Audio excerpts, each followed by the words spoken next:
Can you leave before my friends get here? I don't want them to know about you, she said while preparing for girls' night. I said, no problem, and left. Ended the relationship over text an hour later. She called saying we should talk. I said, you didn't want your friends to know about me. Now they don't have to. Hey viewers, before we move on to the video, please make sure to subscribe to the channel and hit the like button if you want to see more stories like this. Thanks. Throwaway account for obvious reasons. I'm a 28-year-old guy, work in IT support for a mid-sized company. Nothing flashy, but it's steady, pays the bills, and lets me save a bit. I've always been the reliable type, show up on time, help out when needed, no drama. That's how I approached my relationship with Emily too. We met through a mutual friend at a low-key barbecue about 2 years into my post-college life. She was 26, working in marketing for some boutique agency. Think social media campaigns, networking events, the whole influencer-adjacent vibe.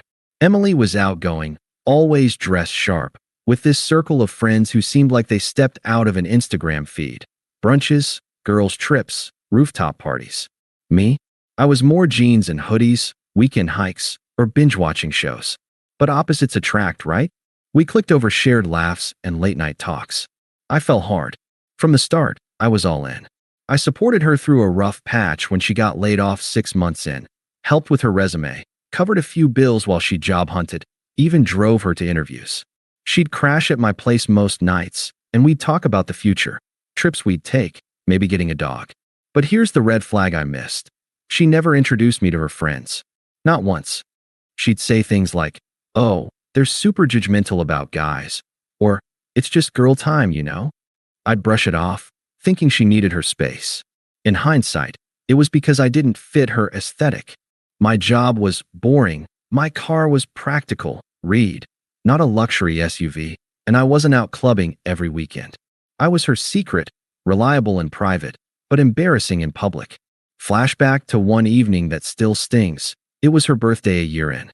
I surprised her with a homemade dinner, steak, her favorite wine, even baked a cake from scratch. She loved it. We had an amazing night. But the next day, when I suggested meeting her family at their holiday gathering, she laughed it off. Babe, they're intense. Let's keep this our thing for now. I swallowed it, told myself it was fine. Another time, she was stressed about a big presentation, so I stayed up late helping her rehearse. She nailed it, got a promotion. My reward? A quick thank you text. No shout out on her socials, where she posted everything else. I gave so much time, emotional support, even loaned her money for a certification course, and got crumbs in return. But love makes you blind, doesn't it? Fast forward to the night, everything cracked. It was a Friday, and she'd planned a girls' night at our apartment. Well, technically mine, but she'd basically moved in. I'd been looking forward to a quiet evening. Maybe order pizza after she left.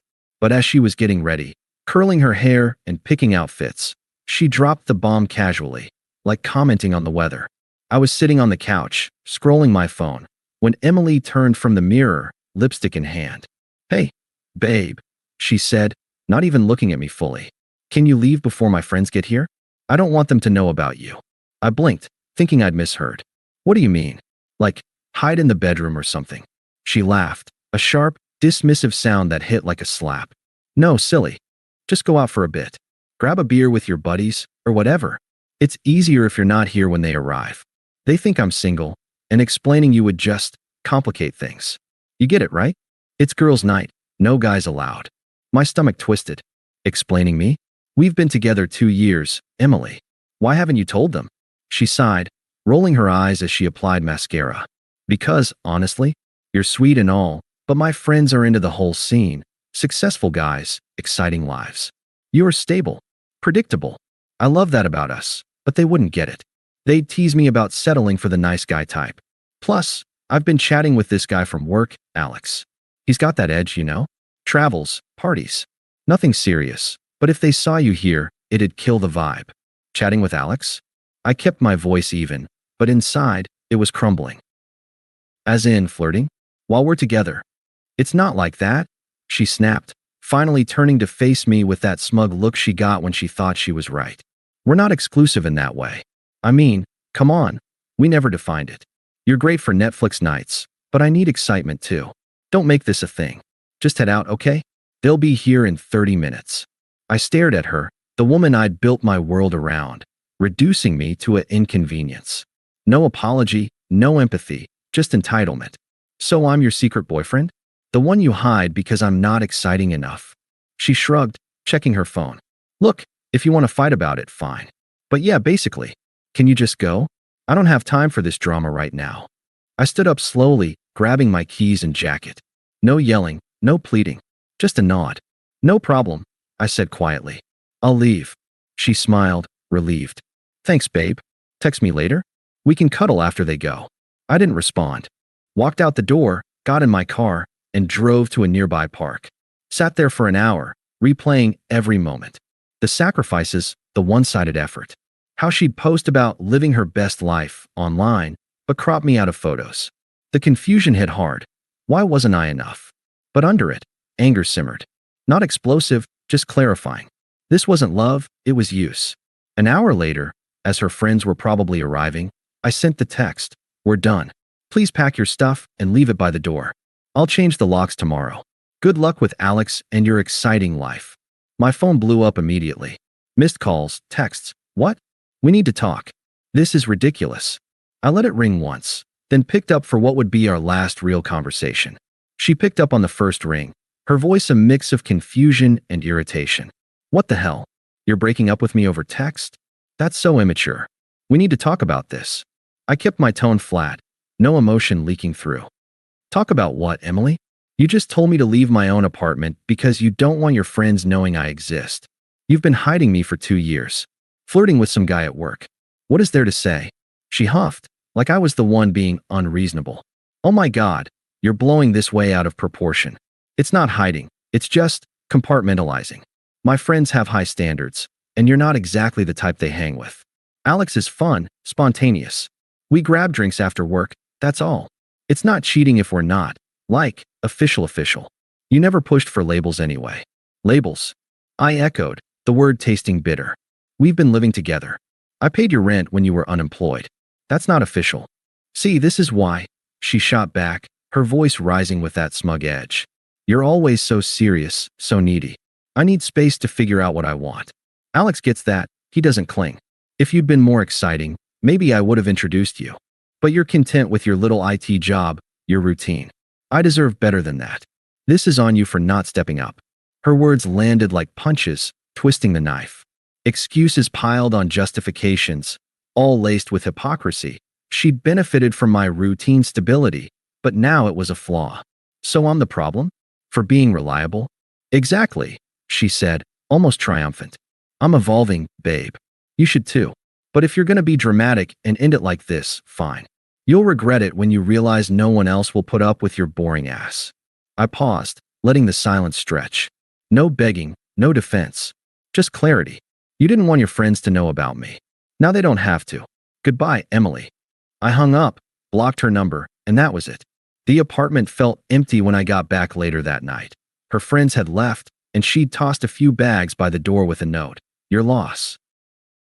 I changed the locks the next morning, donated her leftover stuff to charity.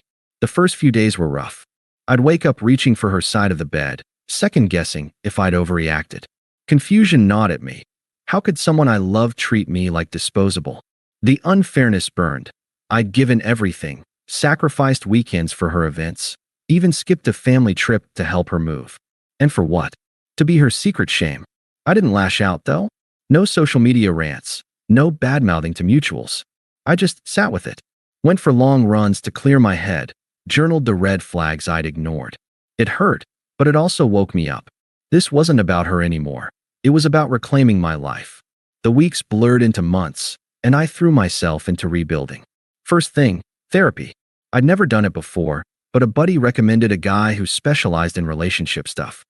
Sessions were eye-opening, unpacking how I'd let myself be undervalued, chasing approval from someone who saw me as a backup.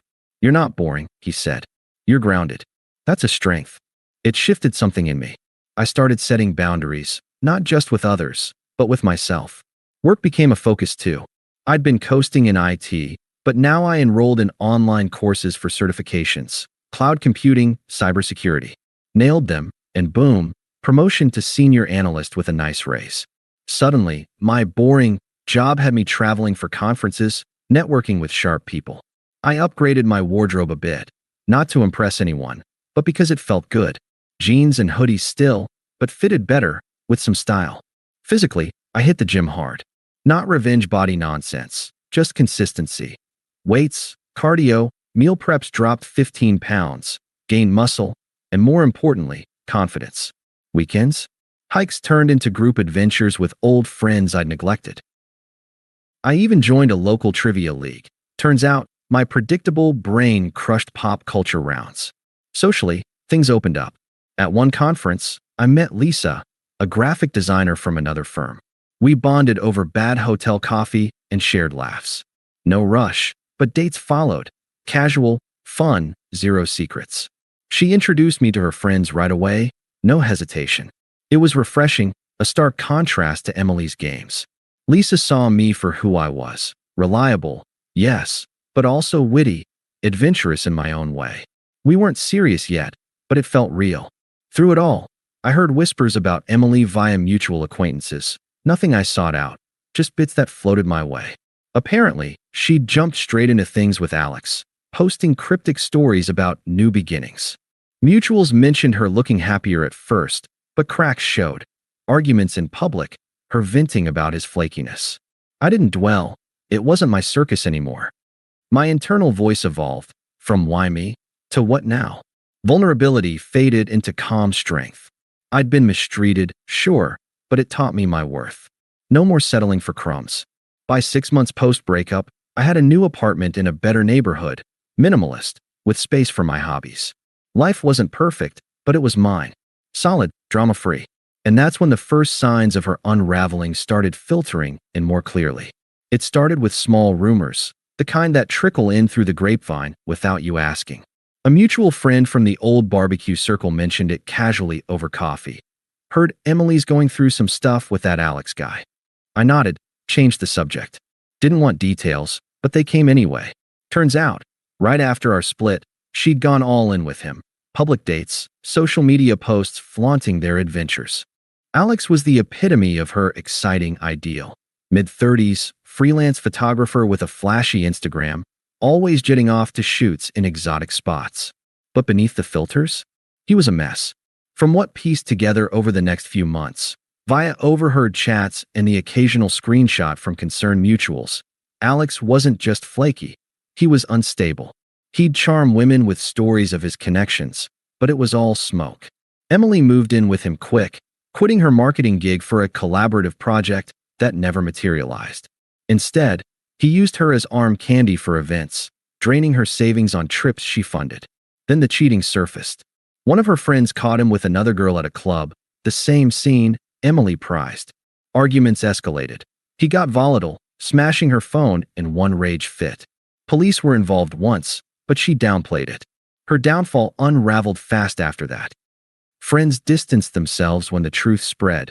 Turns out, Alex had a reputation, and they'd warned her subtly. But her smug dismissal of me had alienated them too. No one wanted to enable the drama. She tried clinging to the group, posting desperate stories about self-growth, but likes dwindled. Professionally, the agency wouldn't rehire her after she burned bridges flaking on deadlines for Alex's whims. Job hunts flopped, her resume gaps raised flags, and the economy wasn't kind. Financially, she hit rock bottom, maxed cards, eviction notice from their shared place when Alex bailed, leaving her with the lease. Last I heard indirectly, she was crashing on a cousin's couch, picking up gig work like Uber driving. Ironic for someone who mocked my predictable stability. I didn't gloat. Karma wasn't about revenge, it was consequence. Seeing her posts turn from glamorous to vague pleas for positive vibes just confirmed I'd dodged a bullet. My life, thriving in the background. But as her world crumbled, the outreach began, subtle at first, then desperate.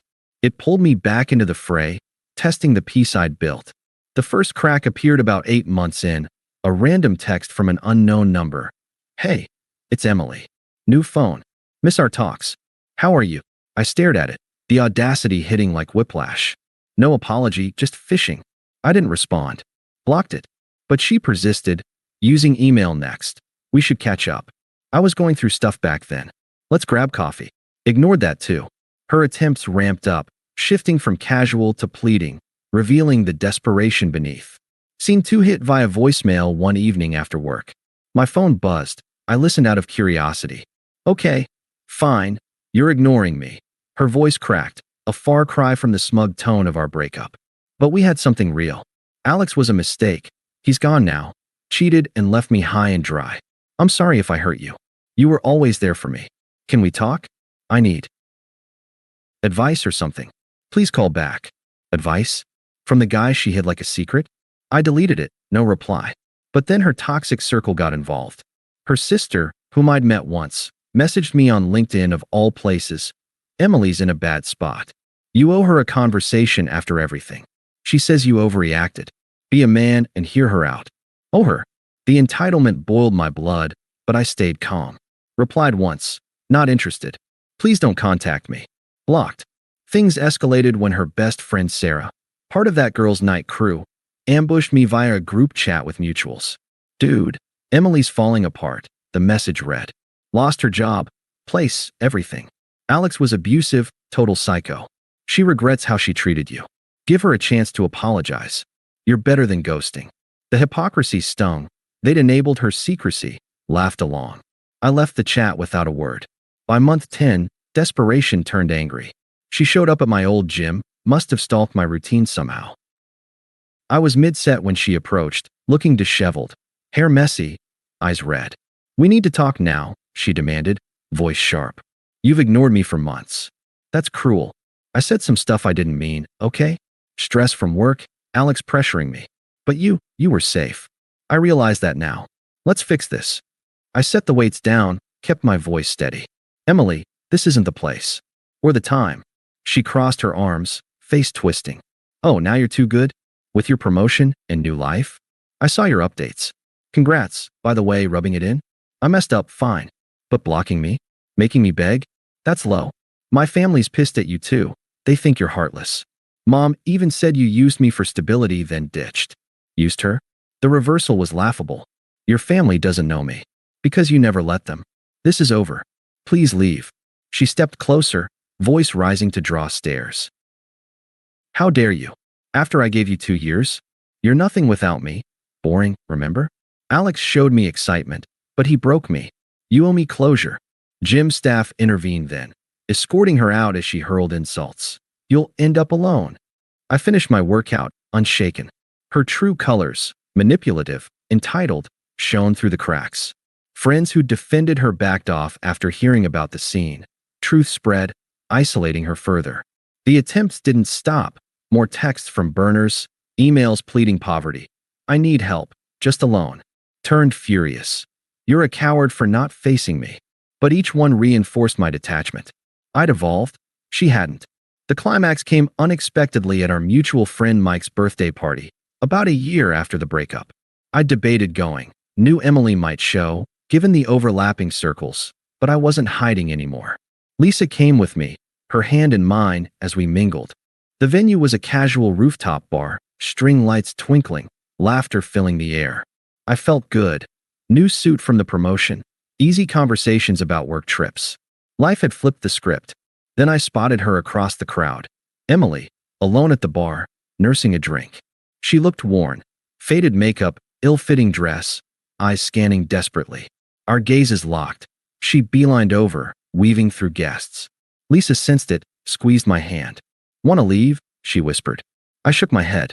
This ended tonight. Hey. Emily started, voice shaky but forcing a smile. Didn't expect you here. You look different. Good. Can we talk? Privately. I stayed planted, tone neutral. We're talking now. What's up? She glanced at Lisa, then back, hypocrisy flashing. Who's this? Already moved on. Wow. Look, I get it. I was awful. Hiding you, the Alex mess. He destroyed me. Cheated, took my money, got me fired over his drama. I'm starting over, therapy even. But you were my rock. I see that now. Let's try again. I can change. Her pleas hung there, desperate, echoing her old excuses. Lisa shifted uncomfortably, but I kept calm, mirroring her past logic.